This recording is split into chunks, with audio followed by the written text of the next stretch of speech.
నమస్తే అండి. శివాయ గురువే నమః. శ్రీమాత్రే నమః. మనం లలితాదేవి యొక్క సహస్రనామాలను మనం ప్రతిరోజు చదువుకుంటూ ఉంటాం. వచ్చిన వారు అమ్మను నామాలు చదువుకుంటూ పూజిస్తారు. రాకపోతే అది వింటూ పూజ చేసుకుంటూ ఉంటారు. కొంతమంది అంటే వారి యొక్క వీలును బట్టి కొన్ని పర్వదినాలలో లలితామాత యొక్క నామాలను, లలితా సహస్రనామాలను చదువుకుంటూ అమ్మను అర్చిస్తూ ఉంటారు. లలితా సహస్రనామాలలో మనం జీవితంలో ఎదుర్కొనేటటువంటి ప్రతి సమస్యకు పరిష్కారం మనకు లభిస్తుంది. అమ్మ పాదాలను మనం పట్టుకొని శరణాగతి వేడుకొని ఆ నామాలను అంటే అన్నీ చదవడం వచ్చిన వారికి అసలు ఇబ్బంది లేదు. లేకుంటే కొన్ని నామాలనైనా మనం అంటే పిల్లలకి బాగా జ్ఞానం అభివృద్ధి చెందడానికి కొన్ని నామాలు, అలాగే మనకు ఆర్థికంగా కలిసి రావడానికి కొన్ని నామాలు, ఇలా మనం గత వీడియోల్లో కూడా కొన్ని వీటి గురించి చెప్పుకున్నాం. అంతేకాకుండా అమ్మ యొక్క నామాలు మొత్తం అయిపోయిన తర్వాత అంటే ఉత్తర పీఠిక అని ఉంటుంది. అంటే అమ్మ నామాలను చదవడం వలన ఎటువంటి దోషాలు మనకు తొలగిపోతాయి, అమ్మ యొక్క కరుణా కటాక్షం ఏ విధంగా ఉంటుంది అనేది ఉత్తర పీఠికలో మనకు తెలియజేస్తుంది. దానిలోని కొన్ని నామాలను ఈరోజు మనం చెప్పుకొని అంటే కొన్ని శ్లోకాలను మనం చెప్పుకొని ఈ లలితా సహస్రనామాలను మనం చదవడం వలన ఎటువంటి ఉపయోగం ఉంటుంది, అమ్మ ఎలా చూస్తుంది అనేది మనం ఒక 2 శ్లోకాలలో ఈరోజు మనం ఒక దాని గురించి తెలుసుకుందాం.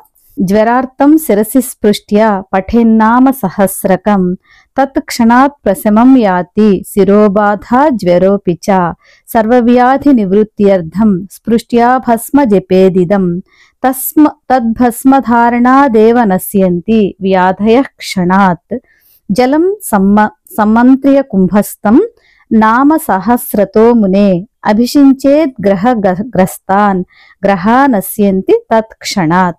అంటే ఇవి మొత్తం 3 శ్లోకాలు అంటే 2 లైన్లు చొప్పున ఉంటాయి.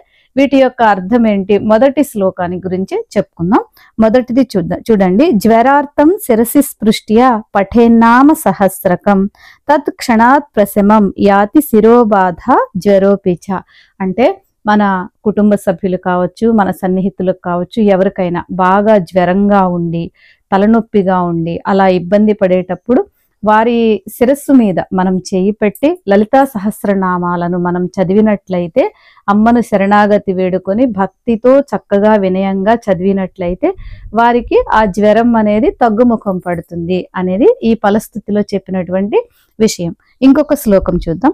సర్వవ్యాధి నివృత్త్యర్థం స్పృష్ట్యా భస్మ జపేదిదం తద్భస్మధారణాదేవ నశ్యంతి వ్యాధయ క్షణాత్. అంటే మనం ఇప్పుడు ఎవరికైనా సరే మన తోటివారు అంటే మన ఇంటి పక్కన వారు కావచ్చు, తెలిసిన వాళ్ళు కావచ్చు, లేకపోతే బంధువులు కావచ్చు, కుటుంబ సభ్యులు కావచ్చు, ఎవరికైనా అనారోగ్యంతో బాగా బాధపడుతూ ఉంటే మనం విభూతిని చేతితో పట్టుకొని సహస్రనామాలను మొత్తం చదివి ఆ విభూతిని వారికి ధరింపచేసిన లేకపోతే దూరంగా ఉన్న వారికి పంపించినా కూడా వారి యొక్క ఏ అనారోగ్యమైనా తగ్గిపోతుంది.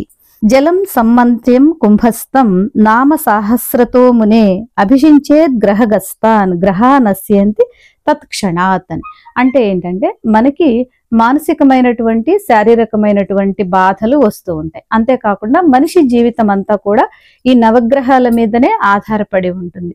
ఈ నవగ్రహాలు మన జాతకంలో అంటే సరి అయిన స్థానాలలో మనకి అంటే మన పూర్వజన్మ స్మృతిని పట్టే మనకు ఈ జన్మలో మనకు మంచైనా చెడైనా వస్తాయి కనుక ఈ నవగ్రహాలు మనకి సరైన స్థానాలలో ఉండకూడని చోట ఉన్నప్పుడు వాటి నుండి కొన్ని ప్రతికూలతలు మనకు ఏర్పడుతూ ఉంటాయి. అంటే కుటుంబంలో సమస్యలు కావచ్చు, మానసిక సమస్యలు, ఆరోగ్య సమస్యలు, శారీరక సమస్యలు, లేకపోతే శత్రు బాధలు, ఇలా మనశ్శాంతి లేకపోవడం ఇలా ఉంటాయి కదా. ఇలా ఏ గ్రహం నుంచి వచ్చేటటువంటి ఇబ్బంది అయినా సరే మనం ఒక కుండ నిండా నీరు పోసి ఆ నీరుని అంటే మనం శుద్ధిగా స్నానం చేసి ఆ కుండ నిండా నీరు పోసి ఆ నీటిని మనం చేత్తో పట్టుకొని నీటి మీద చేయి పెట్టి లలితా సహస్రనామాలను చదివి ఆ నీటితో ఆ గ్రహ బాధలు పడే వారికి అంటే ఏ రకమైన ఇబ్బందులు పడుతున్నారో వారికి ఆ నీటితో స్నానం చేయించినట్లయితే కూడా అమ్మ యొక్క కరుణా కటాక్షంతో వారి బాధలన్నీ తీరిపోతాయి. అంటే మనం ఎంతో పాపకర్మం చేసుకుని ఉంటాం. ప్రతి సమస్య కూడా మనం పూర్వజన్మలో చేసినటువంటి కర్మే.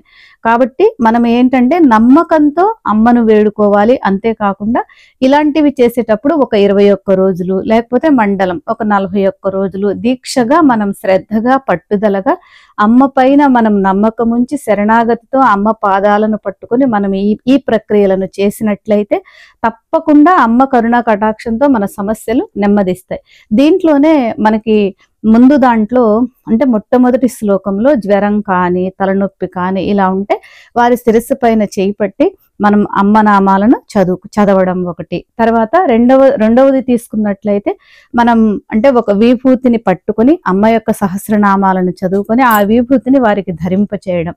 మూడవది చూసినట్లయితే ఒక కుండ నిండా నీటిని పోసి ఆ నీటిని మనం పట్టుకొని మనం లలితా సహస్రనామాలను చదివి ఆ నీటితో వారికి స్నానం చేపించినట్లయితే కూడా వారికి గ్రహ దోషాలన్నీ పోయి వారికి సంపూర్ణ ఆయురారోగ్యాలు అంటే మానసిక శారీరక ఉల్లాసం కలుగుతాయి. కాబట్టి అమ్మను మనం భక్తితో శరణాగతితో వేడుకుని అమ్మ యొక్క కరుణ కటాక్షానికి పాత్రులవుదాం. సర్వే జనా సుఖినో భవంతు.